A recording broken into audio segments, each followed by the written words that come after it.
Hey, everybody, welcome. I want to welcome you to the Dr. Pat Show. This is Talk Radio to Thrive By.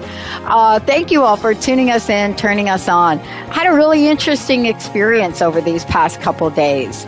As I said before, this is our 10th year anniversary. And most people say, oh, you're going to make a big deal on your 10th year. And I basically said to them, you know what? I think it's traditional to do the 10. I said, but I have to tell you, I'm an 11. And they said, what? I said, I'm an 11. And they said, we don't even understand. No, who celebrates their 11th anniversary? I said, well, I'll tell you what. We're going to start celebrating in our 10th year, which is this year. But I said, I really am an 11. I was born on the 11th. My number is 11th. Every sport I've ever played, I wore the 11 jersey. And I said, I just resonate with the 11. And so I happen to have a number of people talk to me about that. Certainly some of my best friends are numerologists, right? They're all about change your house number. Don't buy that size clothes, whatever that is that folks do. And so it was interesting for me to understand what do I resonate with? And the reason I'm sharing this story with you has a lot to do with my guest today and what we're going to be talking about. What is it about each of us that is willing to look at what fits for us, what resonates for us, what shows up for us, what calls to us, all of that? What part of us is willing to do that? And then what part of us doesn't want to do that? And the question then becomes, when you're sitting here and you're thinking about your life and you're thinking, what do I do now? What do I do now? If you're me, you've gone through several midlife adjustments. And I went through a midlife adjustment when I was 17. But what do you do? And so today I have a very special guest that's going to talk about this. Whether you resonate with the number 10 or you resonate with the number 11 or you don't resonate with anything at all, how are you going to pay attention to what's really going on inside of you? How are you going to pay attention to those things that are saying to you, ooh, girlfriend, you know what, that job, that is just choking the life out of you. What do you really want to do? So today I want to introduce you to somebody that knows a lot about this. Well, how does she know about it? Well, she's lived it. And so when you live your life from that place of challenging yourself to be rigorously honest with yourself, then you are going to get a life perspective that's going to catapult you, if you say yes, going to catapult you to the life that you desire. Today, we get to chat with and talk about the real brass ring, secrets of a midlife reboot with author and award-winning branding consultant. And I can't wait to find out what branding means now in this decade. Dianne Bischoff James joining me here today. Here's the deal. When you are someone that has become an expert in what you do, as she is, and has developed a successful mega business, consulting experience with Fortune 500 corporations, specialists in determining a brand's unique market space, what then? What do you want to do about that? What do you do about your life? How do you say to yourself, am I doing the things that really inspire me? What is it about my life that I love? What is it about my life that I should change? But here we go, as she embarked on this journey to find her heart and reignite childhood passions. All of us. Someone said to me, really, Pat, childhood passion? Aren't you the one that stuttered when you was a kid? And I said, yeah, when I was a kid, I did stutter. But why is talk radio a passion? Well, maybe we'll explore that today or maybe not. But this show is about my guest. The real brass ring, change your life course now. I love this. Change your life course now. I can't. I'm going to have a blast. Dianne, welcome to the show. It's great to have you here. Oh, thank you, Pat. It's wonderful to be here. Thanks for having me. Yeah. Change your life course now. This is the key in the sentence, believe it or not, for me, is the word now. Now, why is that important? Well, I think we ponder over and over and over again. What do I love? What don't I love? What should I do? Let's talk for a minute about you. Given where you are now, fabulous book, doing what you love. Tell me about some of the challenges and obstacles that you had to overcome to actually bring you to this moment like right now. Well, I would say that I found myself in the middle years, late 30s, and I felt like I was programmed. I did everything they told me to do. So in essence, I was a bit of a prisoner of promise. I went after the American dream. I'm thinking, not only can I, but I will live up and keep up with the Kardashians. And so I went after everything I had been instructed to do. I got the big education. I had the mini mansion across from the lake. I had family, kids, activities, worked till I dropped, barely slept, and I did what they told me to do. I had been instructed as a kid that we're supposed to be successful and collect all kinds of money and get big flat screen TVs and the latest gadgets and make sure you have the best nail polish on and the cutest shoes. But when I hit the middle years, I looked at myself and I was almost 40 and I was absolutely and completely miserable. So that little promise and falling for the dream just absolutely didn't make me happy. So I had a psychic encounter. I was outed by a psychic, and that's kind of how I had my first wake-up call. Oh, don't you love our psychics?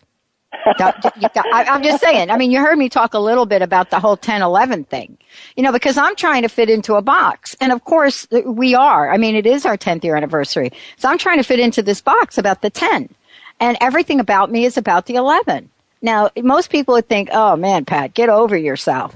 But it's something really interesting about the way that we sense our lives. So tell me about this psychic outing, because I had a few of those live on air.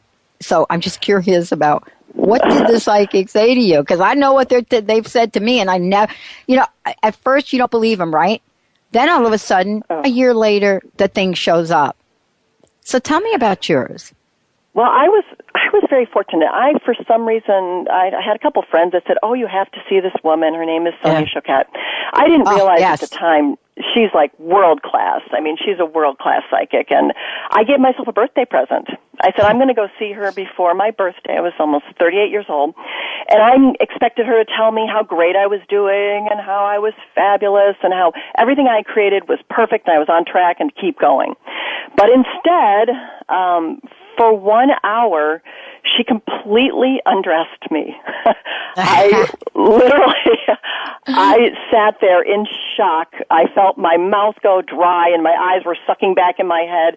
She told me I was the unlit Christmas tree. Everything I had come to do, I was missing. I'd missed the entire path. And if I didn't hurry up and grab that brass ring, it was going to go by and it was going to be too late. So I walked out of her office after an hour session, and I made my way to the car. It was February. It was Chicago. It was like probably 20 below, like it was last week. And I sat there, and I literally cried for 30 minutes. I had to go to a business meeting, but I couldn't control myself. My emotions were just pouring. And I realized that everything I had done was wrong. So I didn't have just a few things to modify. I had a complete midlife overhaul. And quite frankly, I was devastated, absolutely devastated. I have to tell you, I love Sonia. One of the first years of radio, one of the first years. How many years of first years do you have? Well, I actually had two on two different networks back in 2003. She was one of the first people that said yes. Now, can you imagine you're a brand new radio on an internet station back in 2003? Nobody's real internet, really? 2003. You just got to go back for a little bit to remember what that was like. But Sonia said, yes, I'd love to be on your show. And it's so interesting about that, isn't it? She does. I love what you said. She literally does undress you in a way that you've never had done before. What was it you walked away with? Did you walk away with excitement? Did you walk away with fear? Did you what was your feeling? Or did you just go to the meeting like Well, when she started, I think I wanted to jump across the table and start choking her because this, kind of a sweet, soft-spoken woman who reminds me of a pixie. She's so adorable and cute. And the things that she was saying were horribly devastating.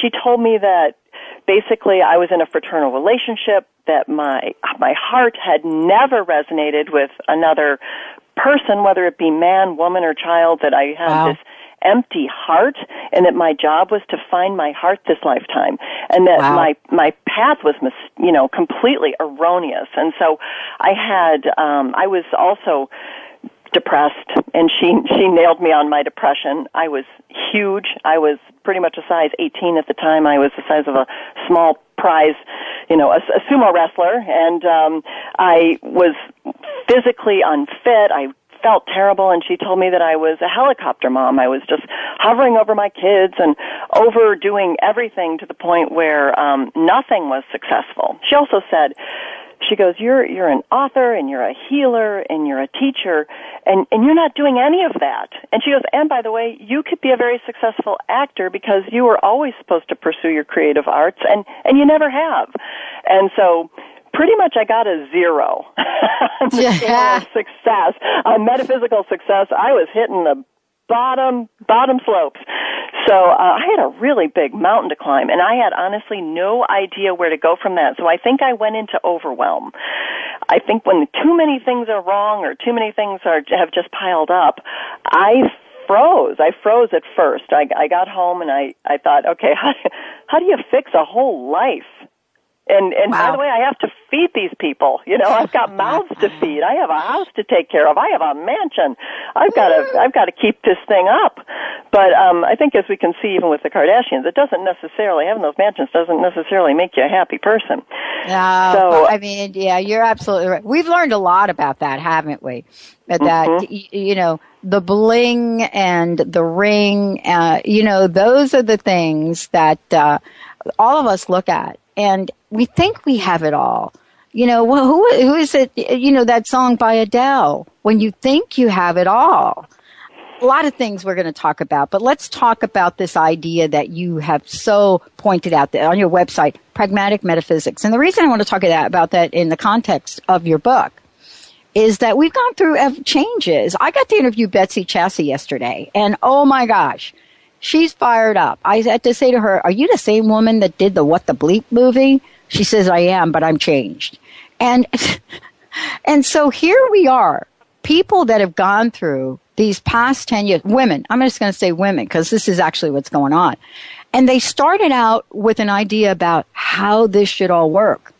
But boy, talk to someone like you, talk to her, and what you have now is I am really not going to wait that long for much. So tell us a little bit about what you've discovered along the way to your true life. Well, what I consider myself to be is I sit at the intersection of both hippie and yuppie. I have the business background, and I have, a master's from Northwestern, but I also have another entire side of me that I have been the eternal student of metaphysics. So what I felt like would be a unique opportunity would be for me to put all that together. I look at it kind of as the 4 quadrants of empowering yourself. The mental and the physical side, that was always the part that I understood. That was the easy to understand, will your way through something, did you or did you not take action towards something. But then there was the entire other smoky side for a long time, the metaphysical side, the emotional side, the spiritual side. And to be quite honest with you, I was pretty shut down on the emotional side. In fact, I was a professional stuffer. I stuffed everything. Everything that didn't feel good I thought was probably my fault, or I wasn't open to it, or I wasn't participating. So I would just stuff it down inside, stuff it emotionally, stuff my face with food, stuff anything that I could. And then on the spiritual side, I knew that there was this beautiful spiritual light, sense of essence, but I hadn't really understood it at a cellular level. So what I tried to do now is to take those 4 quadrants, the best of East meets West, and put them together.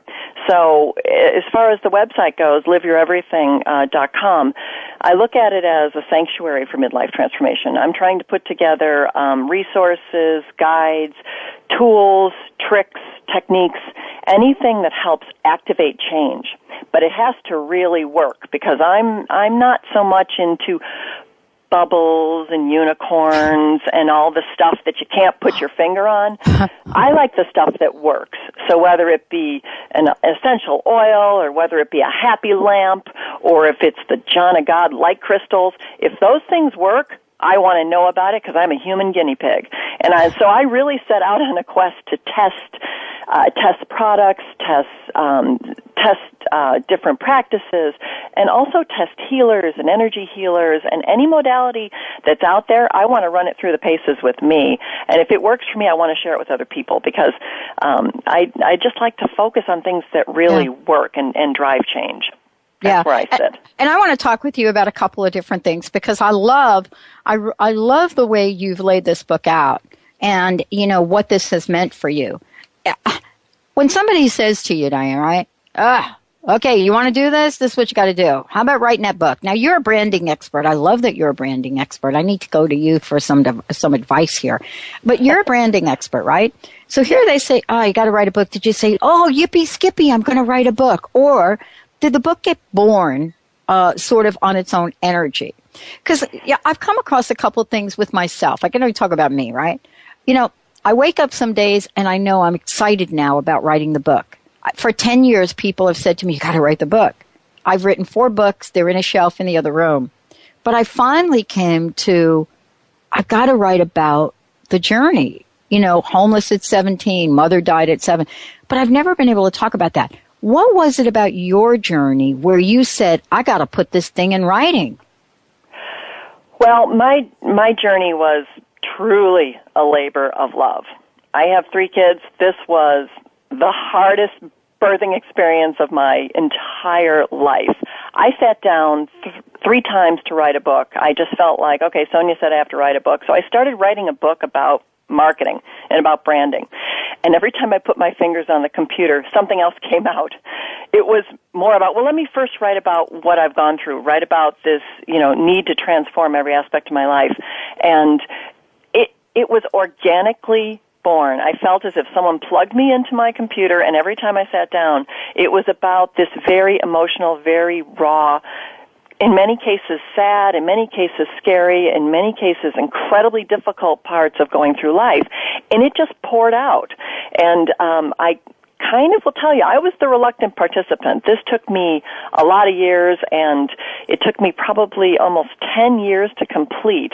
And once I actually stopped analyzing it and just allowed it to flow, which isn't something I'm necessarily good at. It's something I'm working on. It's a practice I'm working on, allowing the universe to support me and to help guide me. Once I let it flow, I kept reading little pieces to people, and their eyes were popping open. They're like, "Oh my God, that is so honest. That is so touching. That is so real."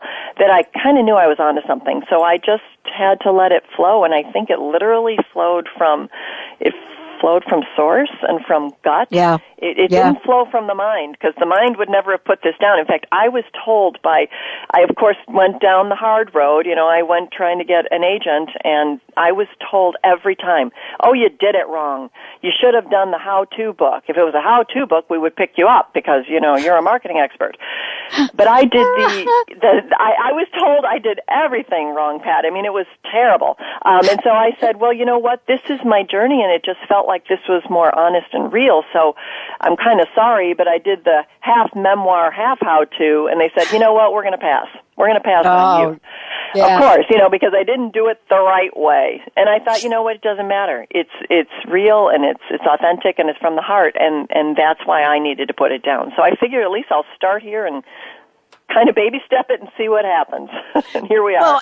Well, I love that you did that, because, we get these things over and over and over again where we're called to do something. One of the things I wanted to talk to you about is this idea of reinvention. This is so important right now. for us, and let's just say for women, I really can't speak for men all that much, but here we go. We're talking about reinventing, rebooting, restarting. How does that energy feel for you? And what if you had one thing to say to people, one tip about that, one sound bite, what would that be? The sound bite is it feels awesome to actually do what you love. There is such a transformation from a cellular level to know that every day I get to spend some time writing or some time acting or speaking or being involved in the creative arts. Whenever I step on a stage, my energy raises, my head goes up, my posture changes because it feels amazing to me to do 1 minute of something I love versus living 38 years of everything that felt inauthentic and really bad and goopy on the inside. So, how's that? A very long soundbite. That's really good. We're going to take a short break. When we come back, though, what I'd love to talk with you about, if this is going to work. There's a chapter in your book, and for those of you that are just tuning in, Dianne Bischoff James joining me here today, The Real Brass Ring, Change Your Life Course Now. I'd love to talk about Deconstruction Central. What does that mean? It is a great term, and as I read the chapter, what does all of that mean? And is it a phase of something we have to go through regardless of whether it's midlife, early life, later life, eating a hamburger and wanting to go vegan, whatever that kind of change is? What is deconstruction all about? Stay tuned. You're listening to the Dr. Pat Show. This is Talk Radio to Thrive By. For more, living an epic life is your birthright. And so part of this is when we say yes to who we really are and who we want to become, it takes on an energy. But what is it that we can learn from my very special guest today? And if you haven't gotten the book, The Brass Ring, Change Your Life Course Now, Dianne Bischoff James, you got to get it. Go to Amazon, go to the website that I mentioned before, and I'm going to mention it again, liveyoureverything.com. Take a look at that. So much information on there, coaching, quotes, inspiration, and much more. And don't forget the TV section so you could get up close and personal with my guest today. Dianne, look, I read the book. I read everybody's book, by the way. And and I get to this chapter, right? Deconstruction Central. And I thought, let's take a look at that. And so I started to think about this, and I almost like I had a little hot flash.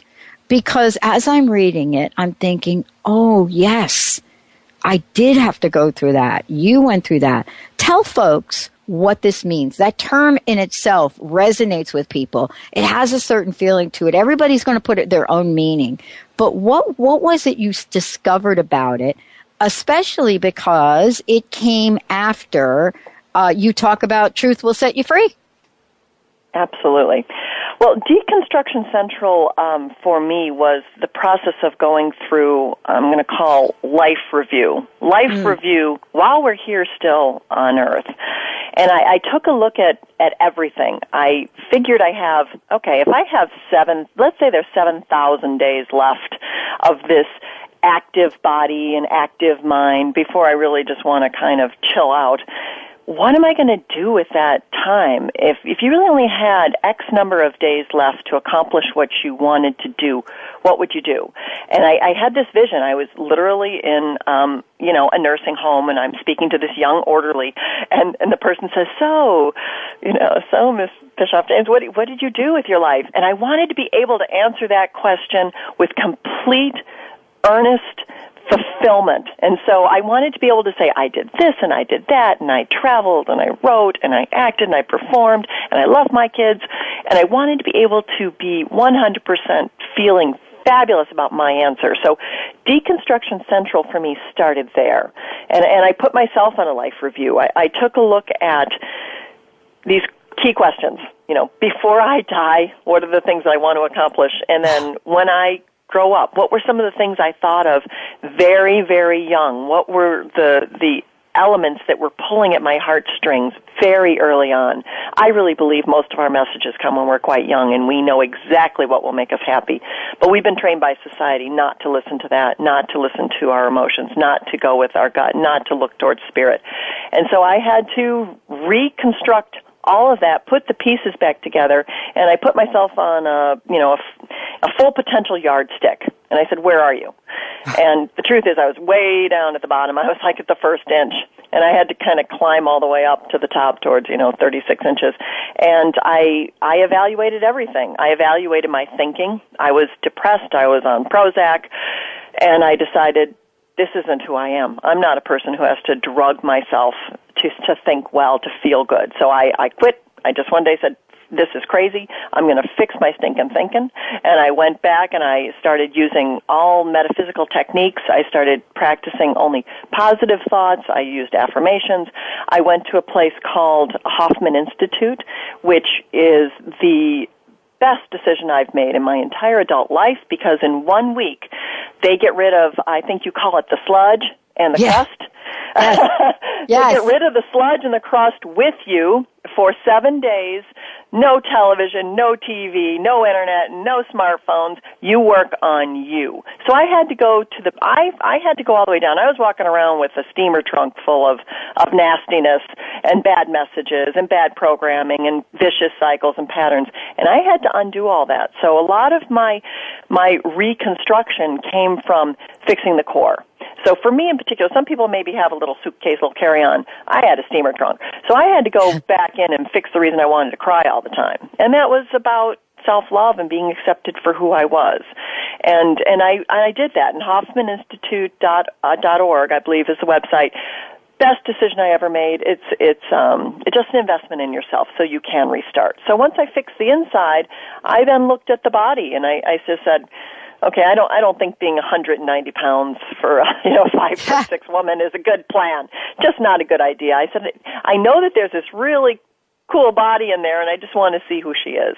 So I became more active, and I somehow, after Hoffman, my food addiction actually disappeared, and I was no longer compelled to eat 24/7. And I used to search out food 24 hours a day. I was thinking about what my next morsel would be that I would put in my mouth.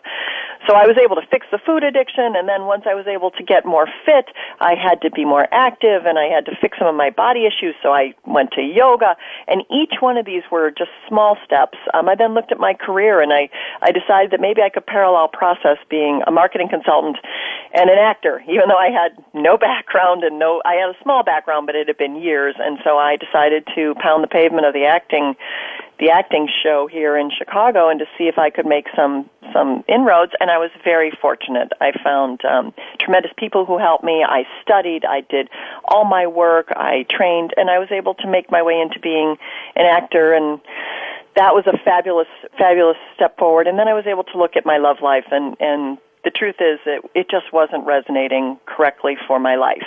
And I didn't know how long I could keep that relationship going, but it was fraternal for many years. And so I was had to fix being fat, depressed, and in a loveless relationship.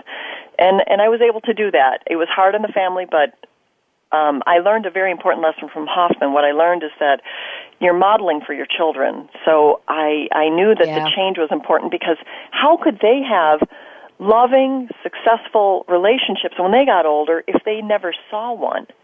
So I took that very much to heart, and so I decided to make the change, did get divorced, entered the single life in the dating scene again in midlife, and went through all the craziness of that and the roller coaster of that. Fun, but there's a lot of challenges with midlife dating, but got through all that and found a fabulous relationship, and then started pursuing my true heart's desire, which is to speak from the heart as an author and a teacher and a healer, and that's the path that I'm on right now. So my deconstruction was in all areas: career, family, creative pursuits, body, spirit, heart, and mind. So I had to do the full reboot. But don't you think, though, this is really a cool topic to talk about? I completely agree with you. I had to do the full reboot. I'm still like in that what's the zone? I'm still in that no zone when it comes to midlife dating. Is that what you called it? That's a Yes. whole different area. I mean, if you want to explore the crust in your life, girlfriend, I mean, let's just talk about that.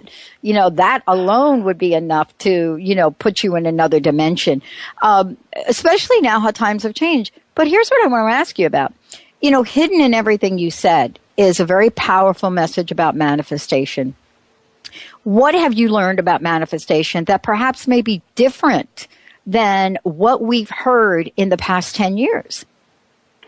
Well, I have a process that I am putting together for my second book, and it's a 6-step process on how to achieve effortlessly anything that you want. And I found that there's a successful formula for almost anything. And it involves some key points: your energy, your effort, your enthusiasm, some of your natural talents, and then the other side of spirit, which you allow the fulfillment of all that. And in this formula, I've been able to use it with individuals that I'm able to counsel and help. I use it with friends. I use it with family. I use it with my kids. And when things are not manifesting the way people prefer that they go, I always put them on the formula. I say, let's take a look at what's happening. What are you doing in this area? What are you doing in this area? Let's evaluate yourself. This is the part that's the Western side. Let's really take a look and evaluate it. What number are you going to give yourself? And I have everyone put themselves on scales in these different areas. And they'll say, okay, honestly, my energy, it's a 2. I'll say, okay, there you go. But my effort, last month was an 8. Okay, there you go. And then how about your spiritual? How do you feel about this on the inside? How do you resonate with this? Oh, well, right. That's a 10. But you didn't put the energy towards it. So we evaluate it on the Western side. We look at it on the Eastern side. And this formula I have found to be enormously successful on manifesting. And it's going to be the whole topic of the second book. Well, I love it because what you've touched upon is something that really didn't get talked about much when The Secret came out, and that is the whole emotional side. This is really, when you listen to some of the questions that I'm asking about how things felt for you, how they resonated with you. Now, I didn't pop out like that. That's something I had to learn. Somewhere along the line in this 10-year journey of coming, somebody said to me, New Age. I thought they were talking about furniture. So, what a difference 10 years makes. We're going to take a short break. When we come back, we're going to talk about truth-telling. It's something that is showing up for me now. Not that it hasn't, but I'm the person that studied the consequences of breaking promises for 10 years. So what is it about truth now that is taken on a different meaning in our pop culture and in our world? What do we actually believe in? Do we believe in what we hear? Do we believe in what we see? How do we get to that heart-centered place of inner truth and beauty? We're going to take a short break. We'll be right back. Hey, everybody, welcome back. Great to have you here. For more information about us, like I said before, go ahead and go to thedrpatshow.com. For more information about my special guest today, go to liveyoureverything.com. Check it out. Lots there. Get a copy of the book. The book, if you haven't heard earlier on in the show, is called The Real Brass Ring. Change Your Life Course Now. Dianne Bischoff James joining me here today. Hey, Dianne, thank you so much for this. It's really cool to have you here. Thank you. Wow. Truth, deception, pop culture. Where would you like to start? Buy this. Use this. Yeah. Where do we begin this conversation? Well, I think we should start about the things we tell ourselves. Because before you spend $300 on a product that you think is going to get rid of all your wrinkles, what is that message we're giving ourselves? Could you talk about this in the book as well? I call it coming clean. The concept that I use and educate anyone who will listen is about coming clean. I think we were taught, especially from the baby boomers, that whole generation, that you stuff, you cover up, you don't speak really from the heart, and you definitely don't tell your truth. But coming clean means you say yes when you mean yes, and you say no thank you when you mean no thank you. And I think that that's a real challenge I've noticed, not only for my generation, but for the generation of my kids. There's definitely the art of omission going on. I think that a lot of people want to appear one way, especially if we want to get into just social media. I think some of the greatest, they said that kids have less personal satisfaction and self-esteem now than they've ever had, because Facebook presents an image of what everybody wants you to see. It's your little movie, and you've put it up there, and it looks fabulous, but they don't really get to the clean talk, the real talk. How are you really? What is really going on? And I find that coming clean is one of the best techniques that I've ever used with the individuals that I coach. For it's micro-truth. It's the micro-truth. It's a practice. It's taken me years to retrain myself and to be able to say, yes, I would love to join you, or no, thank you, I don't want to buy any more magazines from the magazine drive. I don't even read magazines. Everything's online. But there's such pressure in this culture to look good and to sound good and to show up when you're supposed to show up. Sometimes I would rather be home and just watch TV or go throw a ball with the dog in the yard than do some of the things that I'm supposed to do. And so I've had to really check in all the time with my core and say, do I really want to go to that party? Do I really want to show up to that school event that I have absolutely no interest in going to? So it's really hard to retrain. At least retrain my mind. It's taken me years. Well, this is really a very important conversation. And, I know I'm really looking forward to, what you create, your work, because you're fired up. You're passionate. You're fired up. And, some of the time, you and I have very similar paths. We had to both look into the mirror at some point and say, am I, size 18? It just doesn't work for me. Or and do it in a way that's loving and caring for ourselves. Because I don't know about you, I've never really had much success making a major change in my life from a place of fear or even a place of anger with myself. I've had moments, as I think you have, where something fired you up and maybe you got a little ticked off. Okay. So I've been ticked off. That's catapulted me to a next level. I remember getting ticked off at my advisor. And I got so annoyed at her that I challenged myself to do better. But that's not what I'm talking about. Tell me about, in these last minutes, what is the formula you could share with folks that would help them, as you say, change your life course now? What can we share in these last couple minutes here with folks to get them kick-started? Well, one thing, and I just want to touch on a couple things that you said, Pat. Sure. First of all, anger actually is a very positive emotion. So there is nothing wrong with being frustrated, because I think it moves people forward. So God bless little frustration and anger. I think it's a really positive thing. And the second thing is that you can't create from a place of lack. And I think that is the one important element that I learned in my reinvention, is that I couldn't create from being depressed. I couldn't create from, oh, woe is me. I couldn't create from, this will never work. And so I had to find little tiny tricks that one thought that made me feel better. And sometimes it's a thought like, oh, I'm going to use my mind's eye, and when I pick up the phone and I say, oh, will you pick me up as an agent? That person's going to say, yeah, I'd love to. Can you come in next week? Instead of imagining, which I used to do, oh, they're going to tell me to go, jump in Lake Michigan and take off. And so I have to use my mind's eye in some cases, and some things that are really little tricks. If I have to do a task that I don't like or something that I'm kind of avoiding and procrastinating, I know it sounds crazy, but I find little music. There'll be a piece of music that will motivate me. I put on this one piece of music that's on my Live Your Everything under the inspiration category, and it's a You can do it. Chariots of Fire kind of music.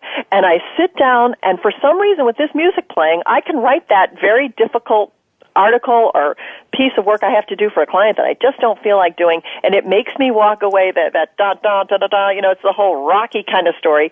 And for some reason that music has changed my activity. And in some cases I even use things like scents and smells. If I get kind of down or tired or just dragging during the day, I like to have eucalyptus, and I just kind of sniff it. And for some reason, it just wakes up my senses. So I do all kinds of little tricks and find things that always move me that one step up towards feeling better. And that's what I would totally recommend for that's great. any listener. It just changes everything. Oh, I want to thank you so much for joining me here today. This has been awesome. I can't wait till you come back. Remember, you have an open invitation. I look forward to getting your next book. And please, thank you so much for helping so many people. Thank you for doing what you do. Oh, thank you, Dr. Pat. And I just absolutely love your show, and I love all of your messages. It's fabulous. Well, I want to just tell everybody out there, make sure you